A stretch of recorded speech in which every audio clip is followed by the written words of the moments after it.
Halo Tribuners, senang sekali saya Salma Bikalohata kembali menyapa, tentunya di special interview.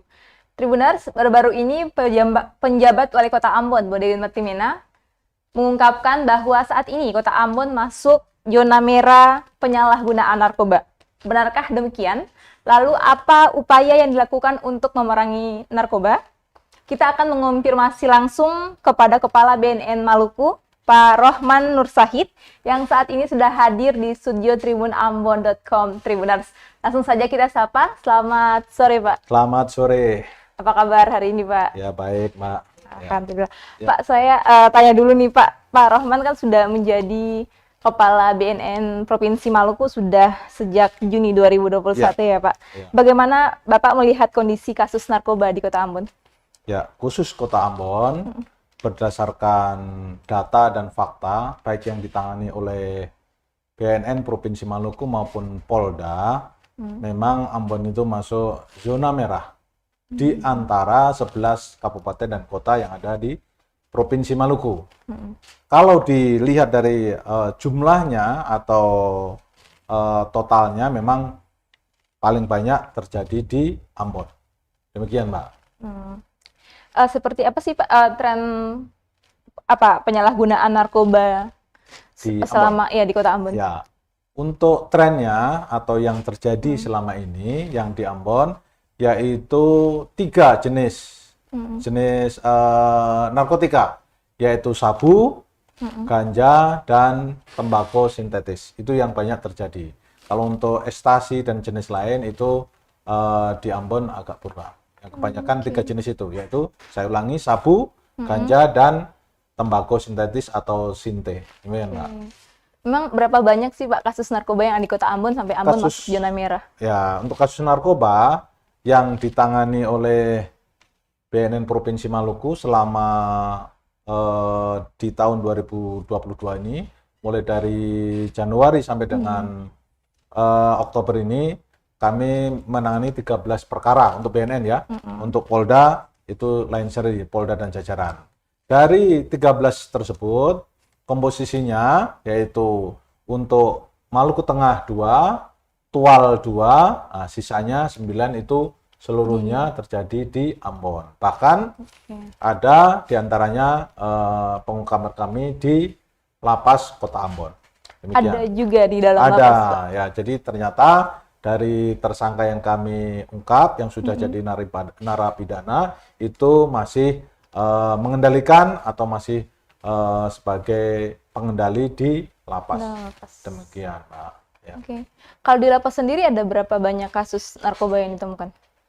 Kalau narkoba selama ini, jadi untuk di Kota Ambon ini menduduki ranking 2, ranking 2 dari seluruh jenis tindak pidana. Nomor 1 itu penganiayaan dan KDRT. Nah, nomor 2-nya itu adalah kasus narkoba. Bahkan di tahun 2021 itu ada keterlibatan dari ASN atau PNS di Lapas Ambon, yaitu ibu-ibu. Ada 2 kemarin. Di tahun 2021 kebetulan BNN Provinsi Maluku yang menangani. Demikian, Mbak. Oke. Nah Pak, ini kok bisa, kenapa Ambon bisa paling banyak sekali kasus narkoba, bahkan di dalam lapas pun yang memang di sana untuk bisa karena dia dibina malah masih tetap bisa menggunakan?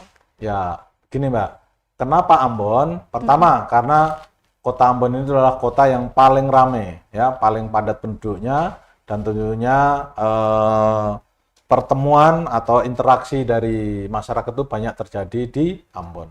Kenapa masih terjadi di lapas? Karena memang para pelaku ini ternyata di lapas itu masih mengendalikan, ya, Seperti saya sampaikan tadi, ternyata seperti tadi saya sampaikan bahwasanya di tahun 2001 melibatkan ASN, bahkan ibu-ibu. Bahkan salah satu pegawai atau ASN di lapas itu adalah perempuan itu dipacari salah satu pelaku atau tersangka yang ada di Lapas Ambon. Kemudian kenapa Ambon? Karena interaksinya atau transaksinya itu selama kami mengungkap itu jaringannya antara lain dari Sulawesi, Sulawesi Selatan, yaitu dari Makassar, kemudian dari Jawa itu, dari Jakarta, dari Jogja, dari Salatiga, kemudian dari Sumatera Utara. Nah, terakhir yang kami ungkap itu jaringan dari Sumatera Utara itu mengirim ganja kurang lebih 300 gram ya, 300 gram lebih itu dari dari Sumatera Utara. Sumatera Utara itu malah jalur sampai ke Masohi. Memang dari 90% yang kami ungkap di BNN Provinsi ini adalah pesan melalui online ya. Melalui online dengan akun palsu. Memang di situ pesannya sepatu, boneka, baju, tapi di dalamnya diisi narkobanya ya. Baik itu sabu, tembakau sintetis maupun ganja. Demikian, Mbak. Bagaimana sih cara BNN mendeteksi ada penyalahgunaan narkoba ini? Ya, cara mendeteksi terutama yang melalui online tersebut kami berkoordinasi dengan BNN Pusat. Di sana ada di lantai 6 itu ada semacam alatnya lah, alatnya yang canggih. Kenapa kok ini pesennya kok itu mencurigakan? Pesennya terus menerus. Nah, di sana kami ada alatnya, yaitu diadakan tracking atau sadap, kemudian dianalisa. Kami ada petugasnya di sana ya, dianalisa, kemudian dari analisa tersebut, kemudian dari komunikasinya dengan sandi-sandi tertentu, nah itu kami bisa mengungkapnya demikian. Jadi misalnya pesan sabu itu pakai sandi tertentu. Kalau ganja juga pakai sandi tertentu, ya begitu. Barang segera dikirim jam ini nanti lewat jasa pengiriman tertentu, nah, demikian. Dan ya ironisnya atau celakanya itu kami ada beberapa mengungkap itu melibatkan pegawai dari jasa pengiriman. Nah, biasanya gajinya misalnya 3 juta atau 2,5 juta. Itu sekali transaksi kadang ada dapat 1 juta, 1,5 juta. Makanya itulah yang menggiurkan. Ya, menggiurkan akhirnya terlibat. Kenapa bisa itu? Misalnya yang dulu pernah kita ungkap, harusnya kan hari Minggu itu kan tutup. Loh, ini kok bisa keluar barang? Ternyata melibatkan pegawai ya. Pegawai tersebut masuk, kemudian pakai kode tertentu, kemudian dikirim oleh penerima yang sudah kita tracking atau kita sadap. Demikian, Mbak. Memang banyak kalau yang kita lihat ya, Pak. Ada sekali kalau berita-berita yang kita dengar juga paling banyak memang selalu saja orang dari jasa pengiriman yang terlibat. Bahkan ada juga yang ikut menggunakan. Okay. Nah, Pak, kalau tadi kan Pak ada bilang ada pesan-pesan khusus, sandi-sandi khusus nih yang dipakai mereka untuk bertransaksi. Apa sandi-sandinya itu apa sih, Pak, yang biasanya digunakan? Ya, sandi memang kode tertentu ya. Barang sudah dikirim ya. Kami kemarin pesan sepatu ya. Sepatu, tapi kan ada kode tertentu kan. Nanti tolong segera dikirim ya, barang segera dikirim. Kadang memang tidak bilang sabu segera, enggak. Barang segera dikirim. Kalau misalnya ganja itu pakai cimeng atau apa ya, tembakau atau rokok, nah, gitu sudah tahu. Dia di antara mereka sudah ada sepakat dulu, ya. Kalau enggak pakai sandi apa? Sandi yang mereka tahu sendiri, ya, yang di antaranya sendiri. Atau itu barang, atau cimeng, atau apa gitu, ya. Itu yang mereka sepakati ya, tapi dari tim analisa di lantai 6 di BNN Pusat itu akan menganalisa, loh ini kok pakai ini, kemudian kok transaksinya terus menerus, kok hari tertentu dan sebagainya dianalisa, kemudian di tracking, nah, kemudian nanti pakai jasa pengiriman apa itu nanti bisa kita kontrol delivery atau kita ikuti, kita buntuti dan sebagainya. Oke. Nah, Pak, itu kalau di Kota Ambon kan masuk Jono. Kalau misal di 10 kabupaten kota lainnya gimana, Pak? Ya, di kota lainnya memang ada juga, terutama di ibu kota kabupaten. Ya, misalnya dari Namlea, Dubu, kemudian di Langgur, kemudian di Oma dan sebagainya. Biasanya kemudian di Bula, di Masohi. Jadi biasanya itu di ibu kota kabupaten itu ya yang banyak terjadi transaksi, ya banyak transaksi. Selain di kota Ambon, gitu Mbak. Oke, sebelumnya Tribuners, saya ingatkan lagi kalau saat ini kita sedang live di Facebook dan juga YouTube tribunambon.com. Kalau ada yang mau Tribuners tanyakan ke Pak Rohman, bisa langsung komen Oke, di chat atau komentar. komen silahkan. Ya. Saya siap untuk menjawab. Ya, Oke, Pak. oke. Nah, Pak, ini kan kalau mau dilihat, ada banyak sekali kasus narkoba di Kota Ambon itu yang terlihat, Ya. belum lagi yang tidak terlihat, Yang Pak. tidak terungkap lah, Ya. ya, belum ditangkap, belum Ya. tertangkap. Oke. Oke, nah Pak, kira-kira dari pengamatan Bapak, menurut Bapak apa sih yang menyebabkan sampai kasus narkoba ini bisa meningkat? Meningkat, ya. Sebelumnya saya informasikan bahwa angka prevalensi perbandingan antara jumlah penduduk dengan pengguna itu secara nasional tahun 2019 sampai 2021 itu meningkat 1,5%. Jadi ternyata pada saat pandemi itu justru meningkat. Ya, rupanya inilah strategi dari sindikatnya. Jadi orang semua pada fokus mengurus pandemi, ternyata dia juga bertransaksi. Kemudian yang berpunya atau yang punya duit biasanya menggunakannya di tempat hiburannya kemarin ditutup karena pandemi kan, akhirnya menggunakannya di tempat kos, di rumah, dan lain sebagainya. Kemudian cara mengetahui, ya, ini biasanya memang pertama, pengguna ini kebanyakan dari kalangan anak muda atau generasi muda.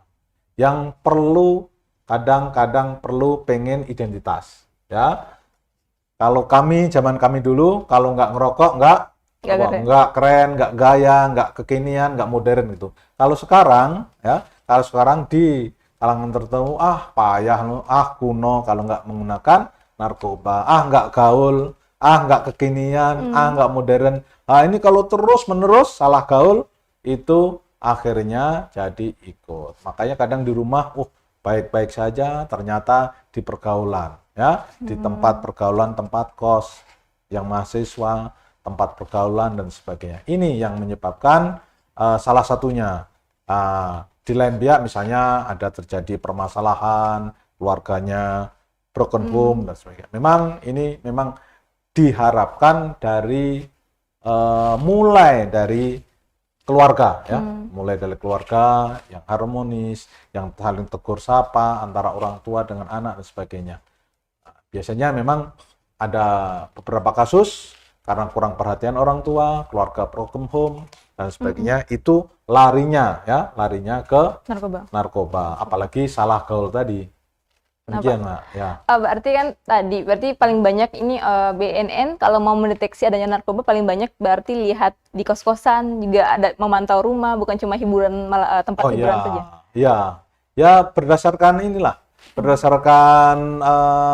pemantauan dari tim lapangan, berdasarkan laporan dari tim interdiksi, kami koordinasi dengan BNN pusat. Jadi demikian, ya. Oke, tapi ini berarti paling banyak pengguna narkoba di Kota Ambon itu didominasi oleh anak muda milenial. Ya, memang berdasarkan yang kita ungkap itu kebanyakan ya usia produktif lah, usia pemuda, ya, di atas 20 tahun sampai 50 tahun. Antara itu yang paling banyak, ya, yang paling banyak. Itu.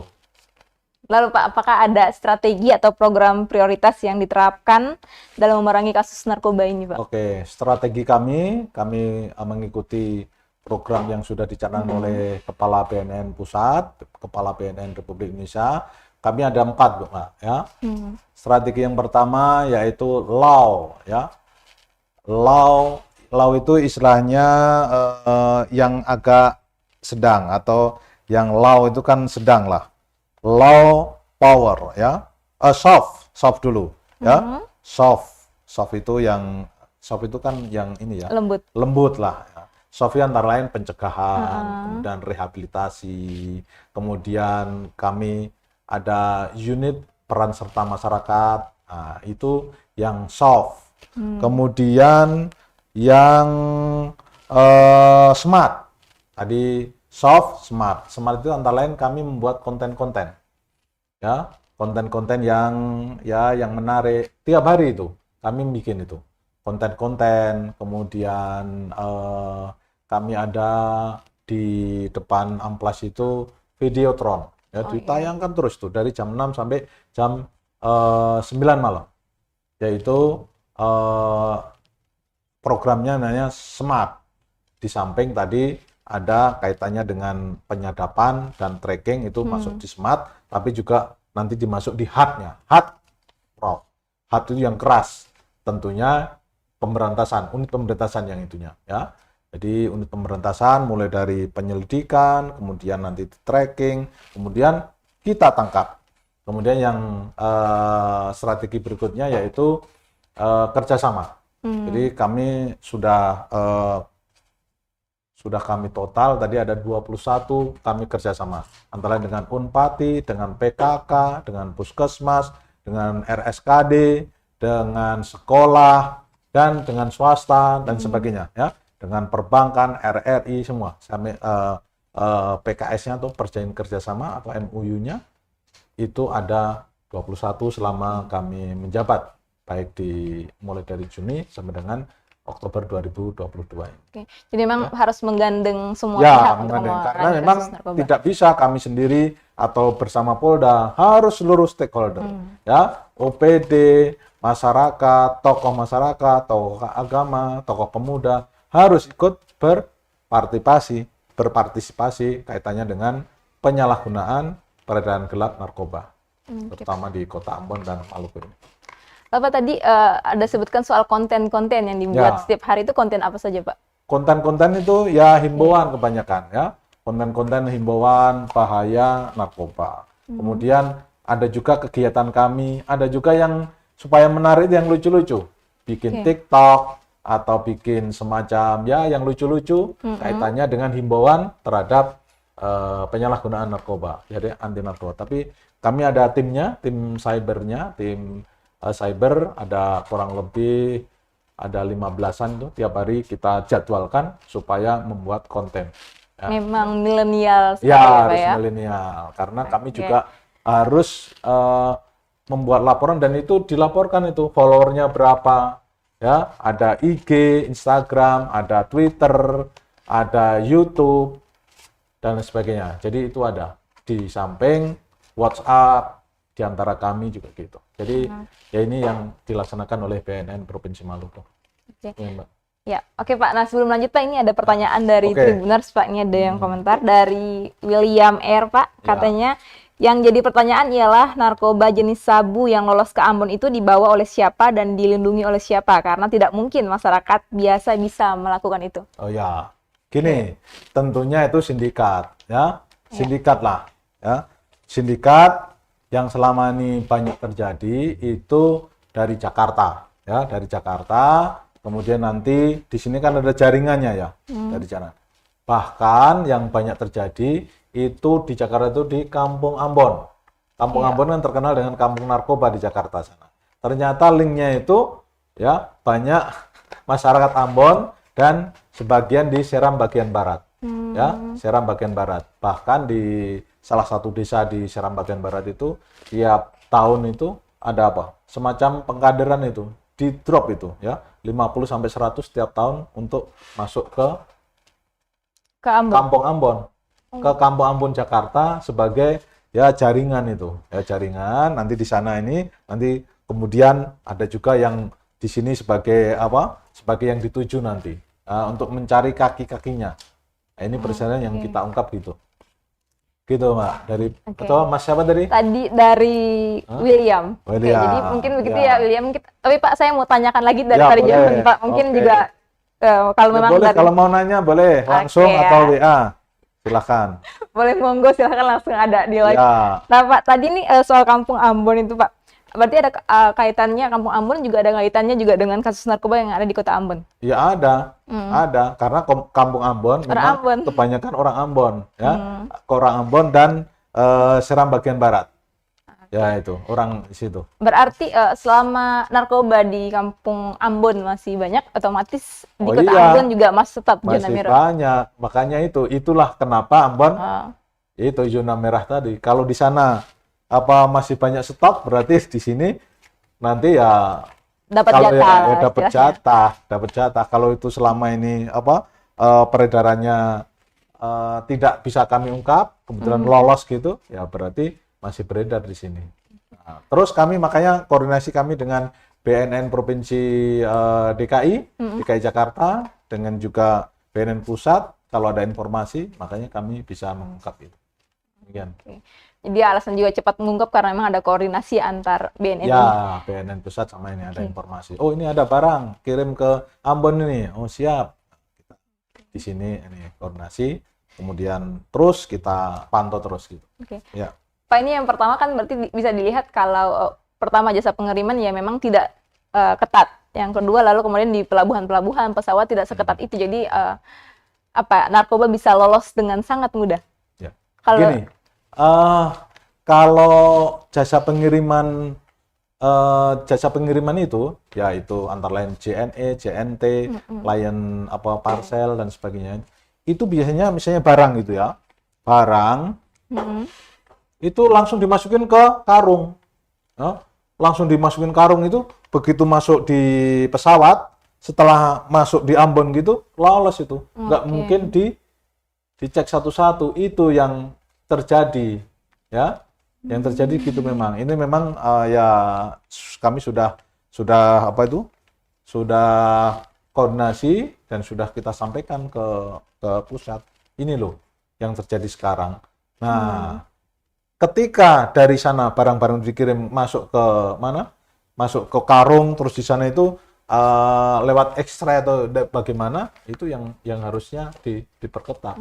Betul. Karena memang di situ kan ditulis boneka, sepatu, baju, ya sudah begitu udah masuk. Apalagi di apa tuh, di lock terus itu memang alat pendeteksi di sana itu kadang belum memonitor. Kan kebanyakan yang membahayakan, korek, gunting, benda-benda tajam, benda yang cepat bisa membakar, itu yang terdeteksi. Tapi kalau yang gitu tuh, kalau dia pinter ininya, ngelaknya, pinter membungkusnya, itu kadang lolos.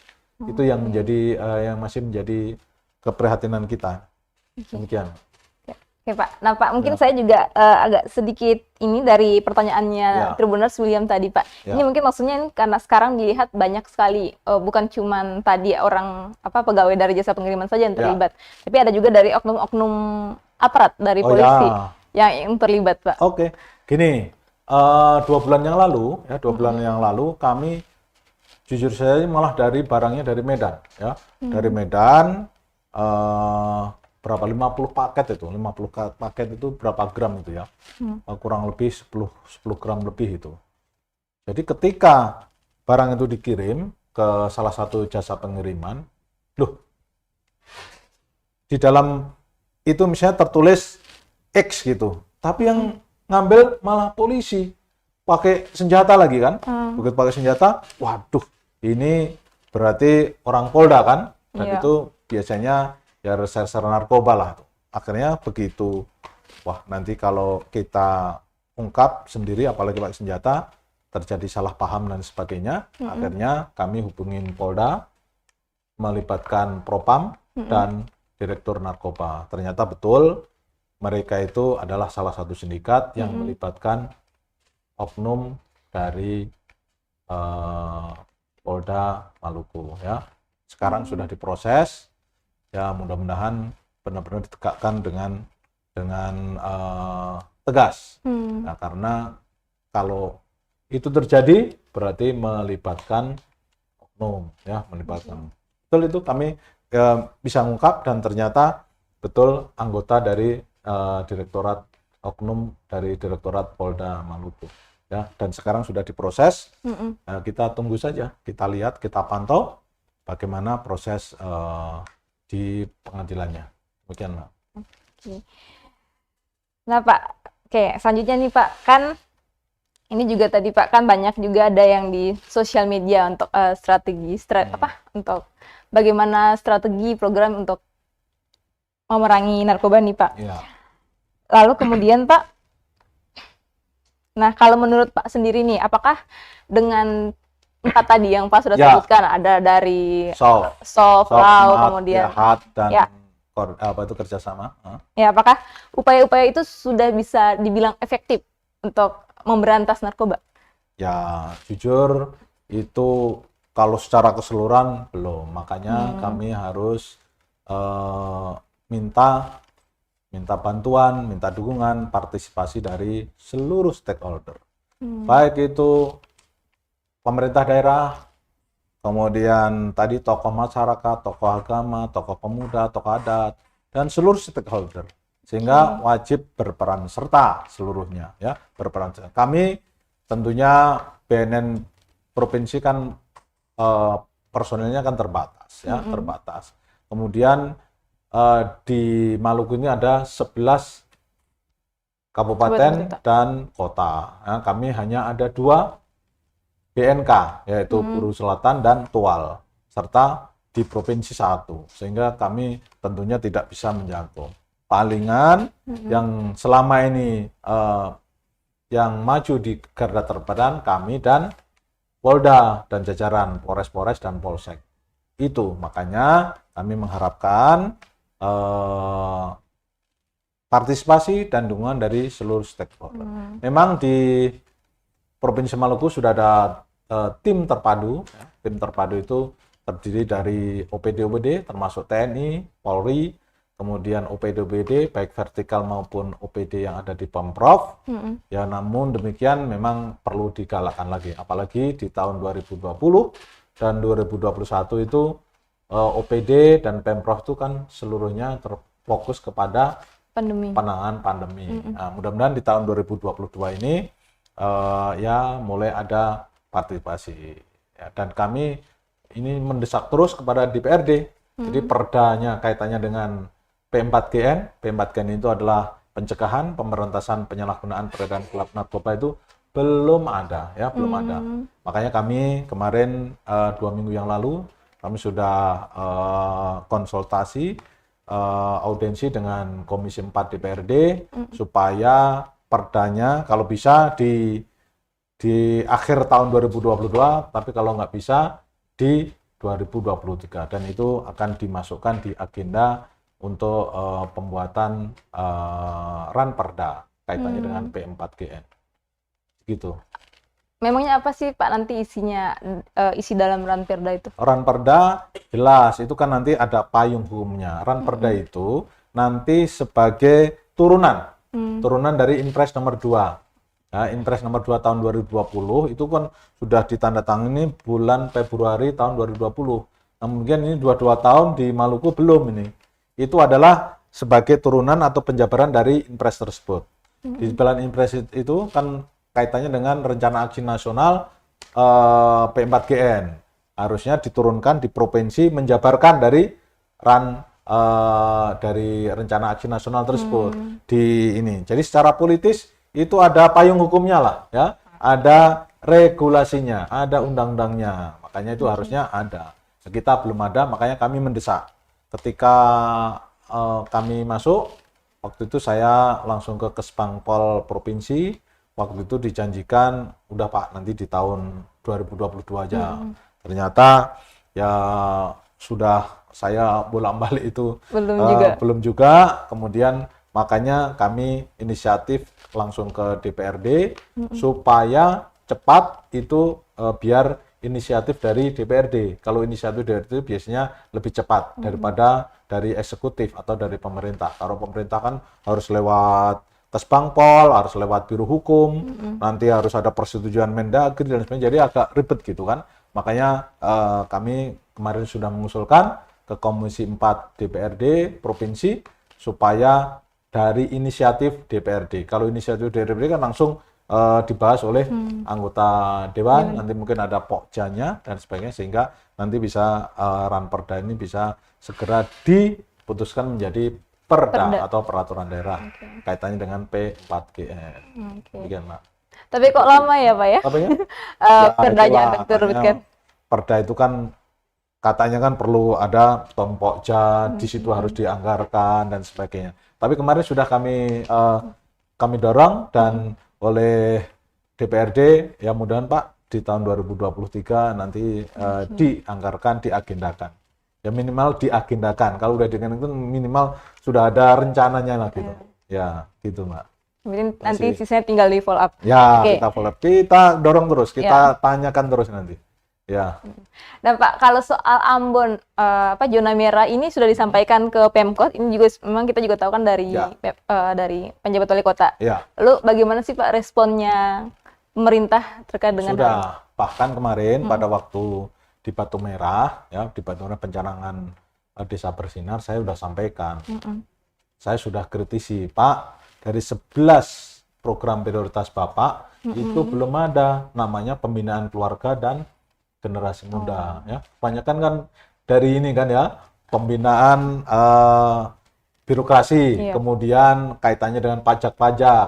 Nah, seandainya dari 11 itu, ya, ada di program prioritas ke-6 kalau nggak salah, itu Ambon Bersih. Kalau 11 itu nanti agak susah diutak-atik kan, karena Pak Wali Kota itu kan hanya 1 tahun.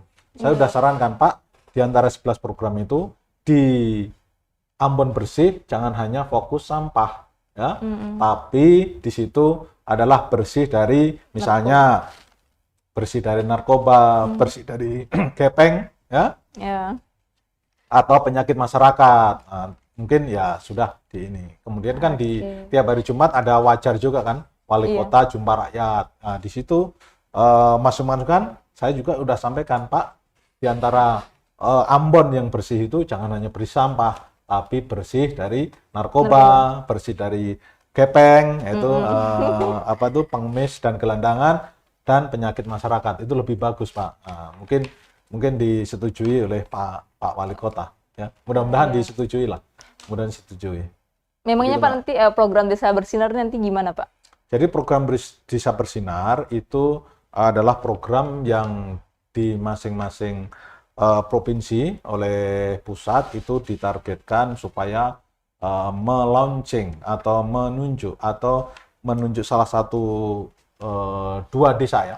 Kalau untuk di provinsi 2, kebetulan kami di tahun 2022 ini adalah negeri atau desa Kailolo dan Batu Merah. Ya. Kemarin kami sampaikan selama ini kan 3 tahun terakhir itu kan di Maluku Tengah, yaitu di tahun lalu di Kabau, kemudian sebelumnya di Kamariang dan Kamal. Nah, untuk tahun ini Kailolo dan Batu Merah, supaya Ambonnya ada itu.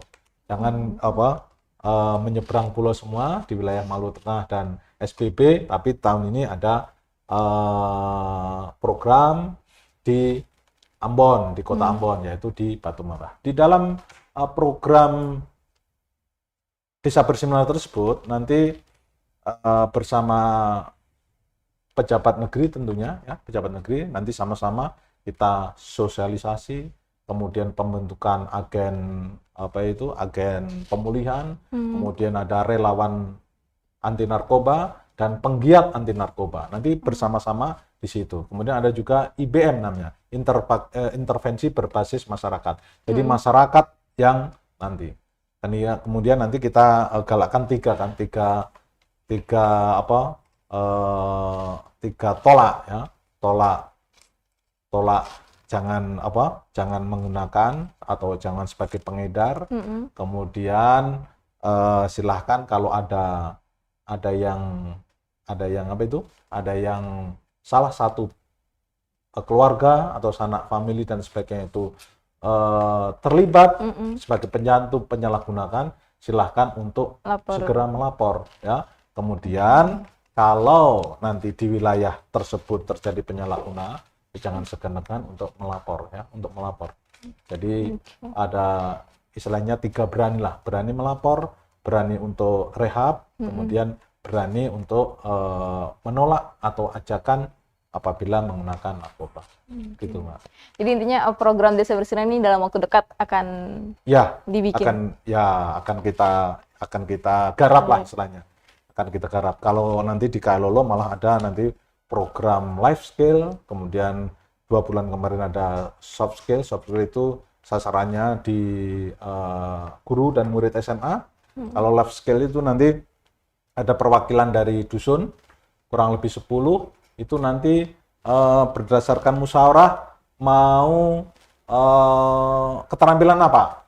Kalau tahun kemarin itu di Desa Kamal itu membuat kerajinan bekas batok kelapa, itu yang apa? Yang pemudanya, kemudian yang ibu-ibunya itu membuat keripik dari singkong dan pisang. Nah, nanti kemarin itu dari hasil musyawarah di Kailolo itu kalau nggak salah akan membuat kecap tapi dari minyak kelapa kalau nggak salah gitu ya. Nah, nanti berdasarkan masukan-masukan silahkan apa, nanti kita menjembatani, kemudian kita carikan ahlinya, biasanya dari dinas perindustrian atau perdagangan yang ahli, nanti diajari di situ selama sehari atau 2 hari. Kemudian nanti alatnya kami bantu ya. Misalnya kalau penggorengannya ya wajannya, kalau bikin keterampilan kemarin tuh batok kelapa ya itu gerindanya dan alat yang untuk memahat itu. Jadi ya untuk memberdayakan masyarakat yang ada di situ. Ya, biar Gitu, bisa lebih kreatif ya, daripada kreatif. pakai narkoba. Jadi supaya ada kegiatan kreatif, supaya tidak ya ini menggunakan narkoba. Ya, saya kira demikian, Pak. Pak, ini juga ada pertanyaan dari Tribuners juga, Pak. Waduh. Ini dari Lani Sinmiasa. Ya, oke. Lani. Ini. Ya. Pak, terus kalau narkobanya udah didapat sindikatnya, terus narkobanya dikemanakan? Apakah dimusnahkan? Tapi kami tidak pernah melihatnya. Kami dari masyarakat minta transparansi mengenai hal ini. Oke, Begitu, Pak. wah ini gara-gara melihat kemarin ya Kapolda Sumbar. Jadi gini, ketika kami mengungkap ya, itu sebagian kecil saja itu kami sisihkan untuk dikirim ke Balai POM ya, Balai POM. Kalau untuk tembakau sintetis, Balai POM sini belum bisa, kami kirim ke Laboratorium Forensik di Makassar. Ya sisanya kita musnahkan. Itu ada itu ya, ada kegiatan pemusnahan. Ada pemusnahan. Kalau itu hanya sedikit sekali ya nanti untuk barang bukti di pengadilan. Kalau misalnya itu hanya sedikit. Tapi kalau sampai bergram-gram ya, di atas 5 gram, di atas 1 gram itu kita musnahkan ya, kita musnahkan. Nanti pemusnahnya bisa di BNNP atau nanti di kejaksaan. Tergantung nanti koordinasi kami dengan kejaksaan. Dan itu kita mediakan, kita publikasikan ya. Tidak kita jual lagi lah ya. Nah, mungkin lah itu. Ya. Jadi begitu ya, Lani. Ya. Nah, gini, Pak, mungkin juga saya mau tanya juga tambah, Pak, dari pertanyaan lain tadi. Banyak yang bilang pada saat dari BNN lalu kejaksaan lalu saat memusnahkan diganti kan, gitu dengan dibakar gitu kan. Apakah tidak ikut? Oh, enggak, dibakar, ini kan dibakar terus nanti ini. Kena ini gitu ya, ikut ini, enggak lah. Ya, kalau yang sabu itu biasanya kita masukkan, kita blender dulu, kemudian masukkan ke air, dibuang di tanah. Kemudian kalau ganja biasanya kita bakar terus sampai ini, kemudian kita buang di tempat sampah. Gitu, yang selama ini kita laksanakan. Oke, jadi begitu ya, Lani. Ya, gitu. Oke. Gitu, Kak Lani ya. Ya. Terima kasih, Kak, sudah tanya. Kalau mau tanya lagi bisa langsung ya, ya, boleh. Pak. Kalau mau nanya boleh. Atau lewat chat, silahkan. Oke. Ya. Nah, Pak, kalau sejauh ini, Pak, apakah ada hambatan atau kendala yang ditemui BNN dalam pemberantasan narkoba? Ya, hambatan tentunya itu tadi, partisipasi masyarakat memang agak kurang, satu. Kemudian, ya kalau bisa, biaya atau anggarannya bisa ditambah, ya, supaya nanti lebih ini lagi, lebih banyak yang kita ungkap, kemudian lebih banyak yang kita garap tadi, termasuk life skill, desa bersinar, tidak hanya 2, tapi misalnya tambah lagi bisa 3, bisa 4, bisa 5 kalau anggaran. Tentunya ini kami juga maklum tergantung dari kemampuan negara. Apalagi negara sekarang lagi resesi begini ya kita. Tapi dari anggaran yang sudah ada kami juga akan berupaya berupaya semaksimal mungkin. Kemarin di DPR juga kami sudah menyampaikan seperti apa? Seperti meskipun kami itu instansi atau organisasi vertikal, namun demikian seandainya ada hibah itu lebih bagus. Kalau memang tidak hibah berupa uang, hibah program saja sama-sama. Kemarin kepada Pak Wali Kota sudah saya sampaikan, Pak Wali, adalah diposkan di situ anggaran kaitannya dengan program anti narkoba. Apa kayak itu kan? Bahkan sudah menyampaikan, Pak, nanti di seluruh pegawai Pemkot akan dites urin, misalnya. Kemudian nanti ada program kaitannya dan ya baguslah gitu, ya. Demikian. Jadi ada semacam ya dana hibah atau dana program yang kaitannya dengan narkoba. Yang di 2 tahun terakhir ini semua kan terfokus ke COVID. Mudah-mudahan ini bisa sharing atau program ini kaitannya dengan anti narkoba itu kami bisa dibantu baik itu oleh Pemprov maupun Pemkot dan Pemkap gitu Mbak. Tapi kan ini banyak sekali strategi, banyak juga ada rencana-rencana yang mau dilakukan ke depannya nih, kerjasama dengan instansi-instansi dan juga pemerintah provinsi dan juga kota. Kalau menurut Pak sendiri, apa sih pencegahan yang paling efektif untuk narkoba ini? Kalau pencegahan sebenarnya yaitu tadi seperti saya sampaikan, pencegahan itu yang bagus yaitu dimulai dari keluarga, ya. Dari keluarga itu yang paling efektif, ya. Setelah keluarga tentunya dari cek pergaulan, ya, pergaulannya. Kemudian juga partisipasi di lingkungan, baik itu lingkungan sekolah, lingkungan masyarakatnya, kalau bisa ada semacam kegiatan yang positif, misalnya kegiatan kesenian, olahraga, dan sebagainya. Sehingga pemuda atau anak muda itu ada kegiatannya. Kalau tidak ada, akhirnya nanti bengong, main handphone, akhirnya ya pesan narkoba nanti kalau enggak. Dan itu tadi ada peduli.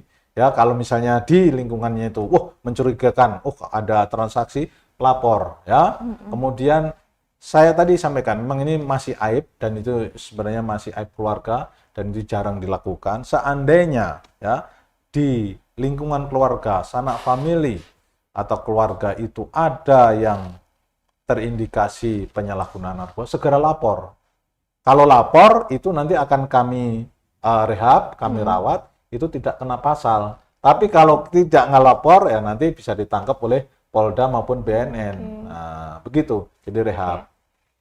Begitu. Jadi ini memang ini juga edukasi kepada masyarakat. Seandainya di keluarganya atau sanak famili karena salah pergaulan, keponakannya, anaknya dan sebagainya itu terindikasi penyalahgunaan narkoba, lapor saja, Pak, anak saya ini, udah nanti kita rawat, kemudian kita rahasiakan identitasnya sehingga nanti bisa direhab, aman itu. Tapi kalau diem saja, malah pesan narkoba, ditangkap, itu nanti ini. Oke, jadi memang kalau memang ada punya teman, keluarga yang pakai narkoba, jangan takut lapor ya Pak ya? Iya, jangan takut lapor, justru itu nanti dilindungi. Oke Pak.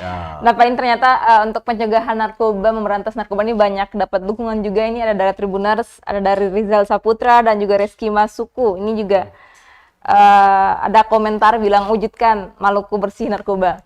Oke, semoga ya Pak ya dengan banyak dukungan dari masyarakat ini narkoba bisa cepat hilanglah rasa peredarannya. Oke Pak. Nah Pak, kemudian kalau rencana yang akan dilakukan oleh BNN ke depan setelah tadi desa? Rencana gini. Kan di pusat, di DPR RI ini akan ada perubahan undang-undang narkotika. Ya, ini nanti difokuskan, banyakkan nanti di rehab. Jadi selama ini kan banyak pengguna itu ditangkap kemudian dijebloskan di penjara. Akhirnya penjara penuh, dan bahkan nanti di penjara awalnya pengguna akhirnya naik kan, bergaul dengan itu. Makanya sekarang ada namanya TAT, ya. Tim Asesmen Terpadu. Tim Asesmen Terpadu terdiri dari polisi Polda, kemudian ada psikolognya, ada dokter, ada BNN. Jadi apabila mereka itu baru pengguna pertama, ya, tidak terindikasi jaringan, kemudian barang buktinya itu di bawah 1%, Oke. ya, 1 gram, bukan 1% ya, di bawah 1 gram, itu bisa di asesmen langsung di Rehab. rehab. Ah, Nanti di rehab rawat jalan.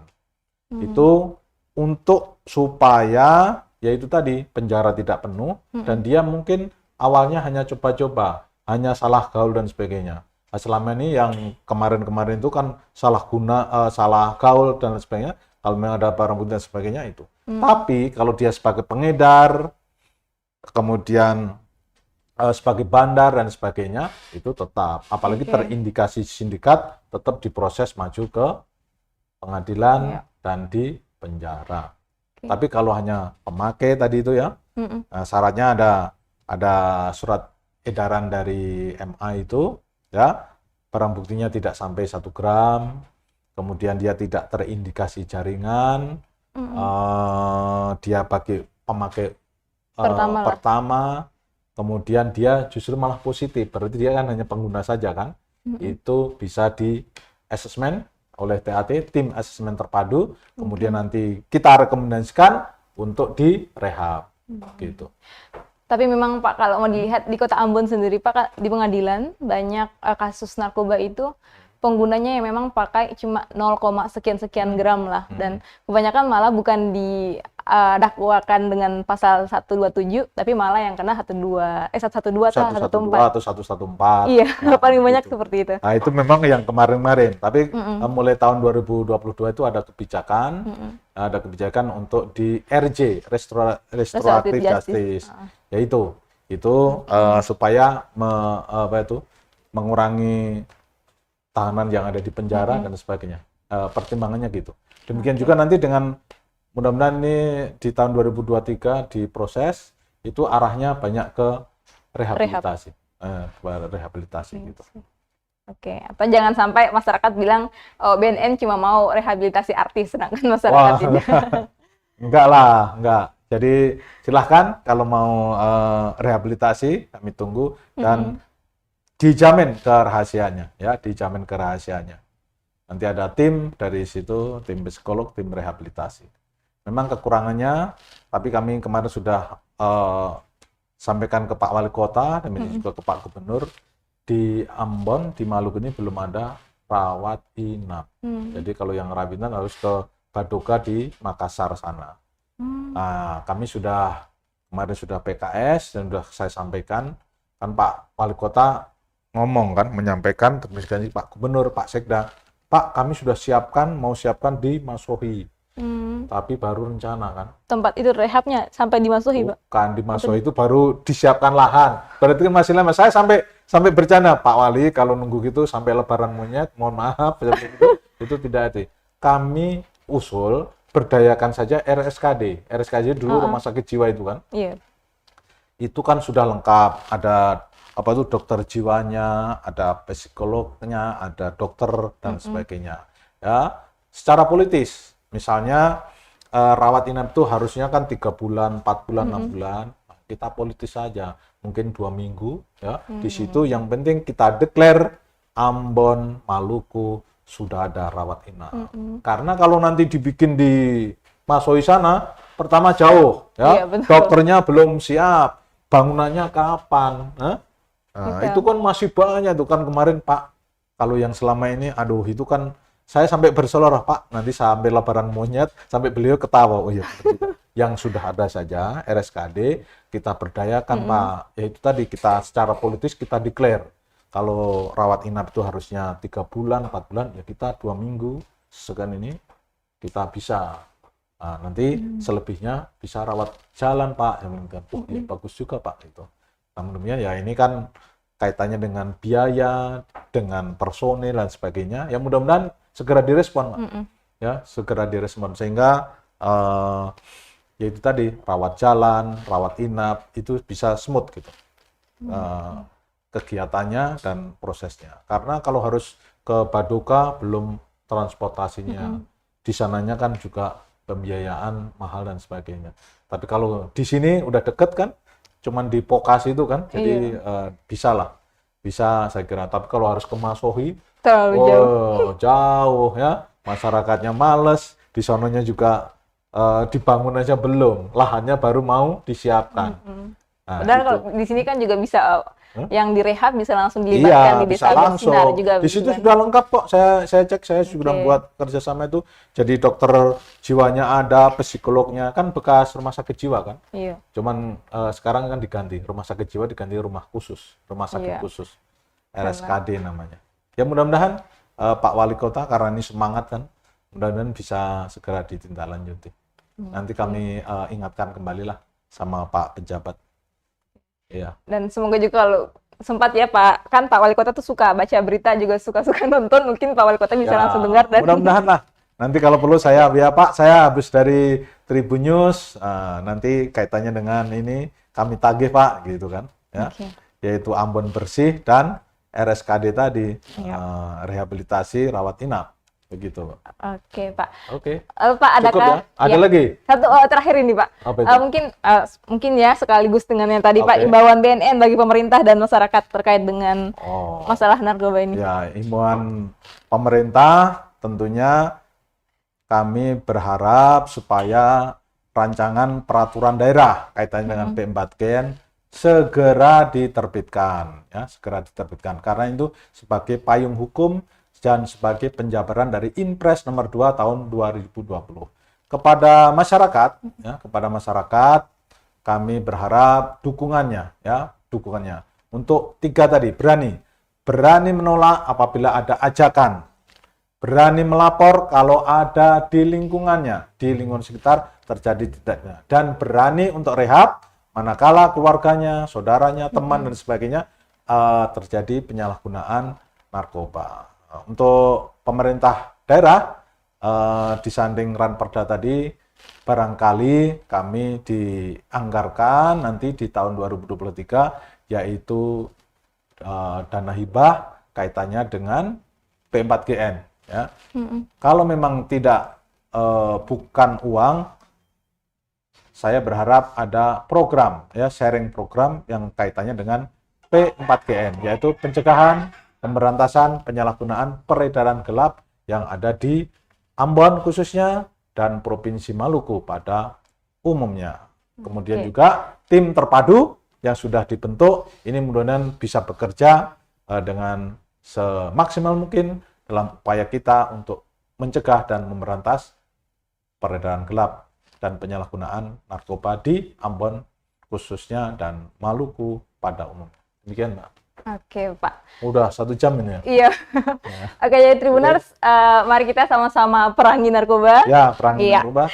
Nah Pak Rahmat, terima kasih banyak, luar Terima biasa kasih, sekali sama-sama. obrolan pada sore Oke. hari ini. Sampai ketemu di lain Iya. waktu. Oke. Ya, nanti Nanti apa Pak, boleh dilanjut? iya nanti dalam program kaitannya dengan anti narkoba, boleh juga nanti undangannya yang berikutnya dari Tribun News ini. Barangkali ada dari para pemirsa, masyarakat yang ingin sharing informasi, ada pertanyaan, silahkan ya, silahkan Oke. kami tunggu ya di waktu berikutnya. Oke ya, Oke, semoga terima kasih. memang Ambon bersih, bukan cuman sampahnya, tapi bersih dari Ya, bersih gepeng narkoba, juga bersih dari bersinar. narkoba. Ya, Oke. begitu. Dan mohon nanti dicatat, Mbak, itu ada sosmed kami, sosial media kami Ya. di BNN. Nanti lewat ini, Mbak siapa? Sama, boleh Mbak Salma. bilang aja Pak. Ya, Mbak Salma ada nanti bisa Oke. kami share, ya, kami share. Bisa sebagai follower, kami akan membuat konten-konten lewat Instagram, lewat YouTube, lewat Twitter dan sebagainya. Ya, bisa sebagai followernya, sebagai followernya. Dan Oke. kami juga minta masukan, minta saran dan informasi, terutama tadi dan laporannya apabila di lingkungan, ya, di lingkungannya, di lingkungan masyarakat terjadi penyalahgunaan narkoba, mohon untuk dilaporkan, ya. Terima kasih. Oke, jadi begitu Tribuners, tidak perlu Terima takut untuk melaporkan. Tidak Saya perlu ada, takut. ya. Ya. Oke, sekian Tribuners, terima kasih yang sudah menyaksikan. Semoga bahagia selalu dan tetap sehat. Saya dan Ya. Pak Rahmat mengucapkan terima kasih dan Terima juga kasih. kru yang bertugas. Salam sehat Salam sehat. bahagia tanpa narkoba. Ya. Ya. Amato Tribuners. Amato, makasih. Terima kasih sudah nonton. Jangan lupa like, subscribe, dan share ya.